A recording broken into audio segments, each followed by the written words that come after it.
Assalamualaikum warahmatullahi wabarakatuh.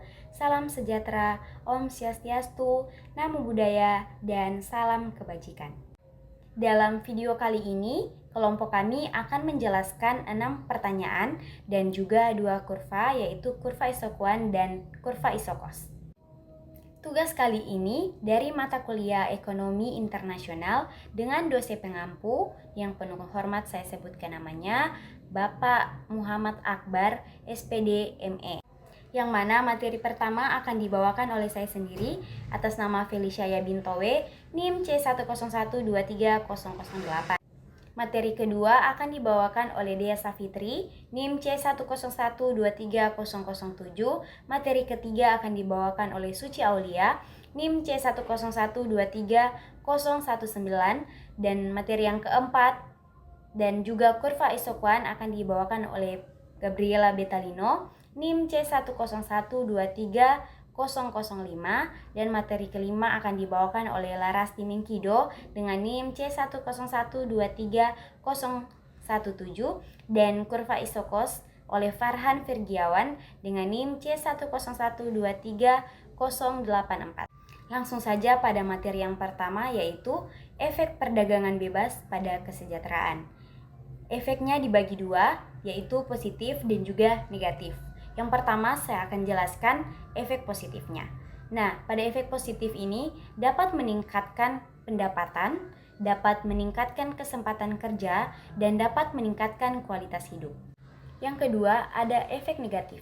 Efek negatifnya adalah peningkatan ketidaksetaraan pendapatan antara masyarakat miskin dan masyarakat kaya.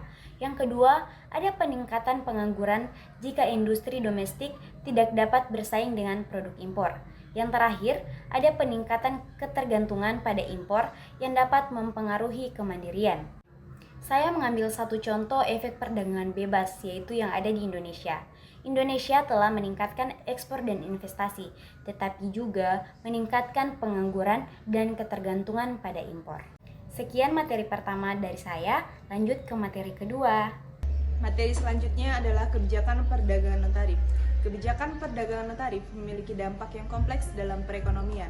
Meskipun kebijakan ini dapat melindungi industri dalam negeri, meningkatkan kualitas produk dan mendorong diversifikasi ekonomi, dampak negatifnya seperti kenaikan harga konsumen, efisiensi ekonomi yang rendah, dan potensi konflik perdagangan juga perlu diperhatikan. Oleh karena itu, pemerintah harus mempertimbangkan baik dampak positif maupun negatif sebelum menerapkan kebijakan tersebut. Sekian, terima kasih. Perdagangan sederhana untuk pembangunan. Perdagangan sederhana untuk pembangunan adalah perdagangan yang bertujuan meningkatkan pembangunan ekonomi suatu negara melalui promosi ekspor dan substitusi impor. Promosi ekspor bertujuan untuk meningkatkan nilai ekspor suatu negara, sedangkan substitusi impor bertujuan untuk mengurangi ketergantungan pada impor dengan mengembangkan produksi domestik. Selanjutnya, Organisasi Perdagangan Internasional. Organisasi Perdagangan Internasional adalah organisasi yang mengatur perdagangan global dan kerjasama ekonomi antar negara anggota. Organisasi ini memiliki 3 peran. Yang pertama, membuat aturan perdagangan internasional. Yang kedua, mendorong pembangunan ekonomi. Dan yang ketiga, mengurangi kemiskinan global. Contohnya WTO dan Bank Dunia. Selanjutnya, penjelasan tentang kurva isokuan. Kurva isokuan adalah kurva yang menggambarkan kombinasi 2 input.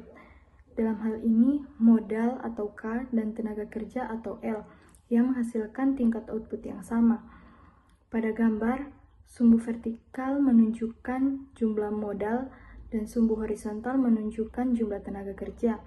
Titik-titik A, B, dan C berada di sepanjang kurva isokuan, artinya ketiganya menghasilkan jumlah output yang sama, tetapi dengan kombinasi modal dan tenaga kerja yang berbeda.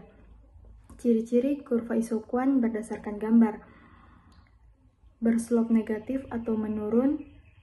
Ketika penggunaan tenaga kerja bertambah, jumlah modal yang dibutuhkan dapat dikurangi agar output tetap sama. Contohnya dari titik A ke titik B, tenaga kerja naik dan modal turun. Yang kedua, cembung terhadap titik origin, dan yang ketiga tidak berpotongan, dan yang terakhir lebih jauh dari titik origin sama dengan output lebih tinggi. Baik, di sini saya akan menjelaskan sedikit tentang perjanjian-perjanjian perdagangan internasional.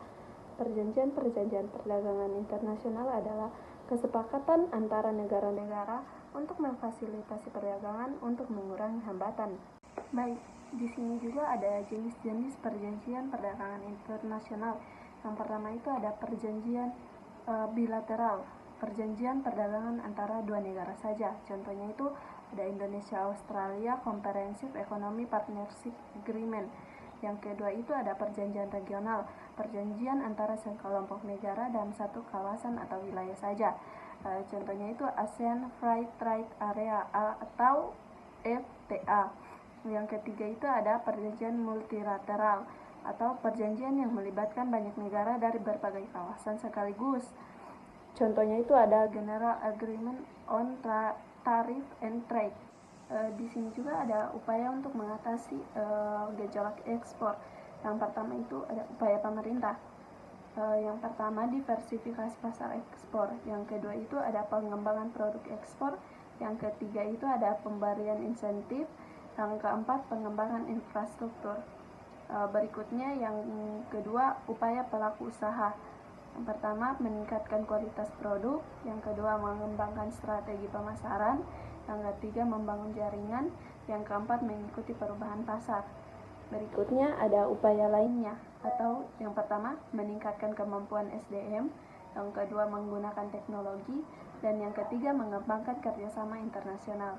Assalamualaikum warahmatullahi wabarakatuh. Halo semuanya. Di video kali ini saya bakal bahas salah satu konsep penting dalam ekonomi produksi, yaitu kurva Isokos. Nah, yang pertama ini kurva Isokos ini nunjukin kombinasi dua faktor produksi. Biasanya tenaga kerja dan modal yang bisa dibeli perusahaan dengan total biaya tertentu. Contohnya begini, misal saya punya budget 10 juta, terus harga satu tenaga kerja 1 juta, dan harga satu unit modal 2 juta. Nah, kurva Isokos bakal ngasih tahu ke saya kombinasi berapa tenaga kerja dan berapa modal yang bisa saya ambil biar totalnya tetap 10 juta. Secara rumusnya mungkin akan tertera di bawah video ini. Rumusnya itu C buka kurung W kali L tutup kurung plus buka kurung R kali K tutup kurung. C itu total biaya, W itu upah tenaga kerja, R itu harga modal, L itu jumlah tenaga kerja, dan K jumlah modal. Kalau digambar di grafik, kurva ini bentuknya garis miring ke bawah. Karena kalau kamu nambah tenaga kerja, kamu harus ngurangin modal biar biaya total tetap sama. Jadi semakin jauh dari titik nol, artinya biaya yang dikeluarkan makin besar.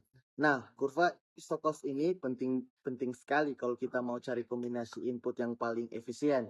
Biasanya nanti digabungkan sama kurva Isokwan buat nyari titik optimal produksi biar biaya sekecil mungkin tapi hasil produksinya tetap maksimal. Jadi mungkin dari saya seperti itu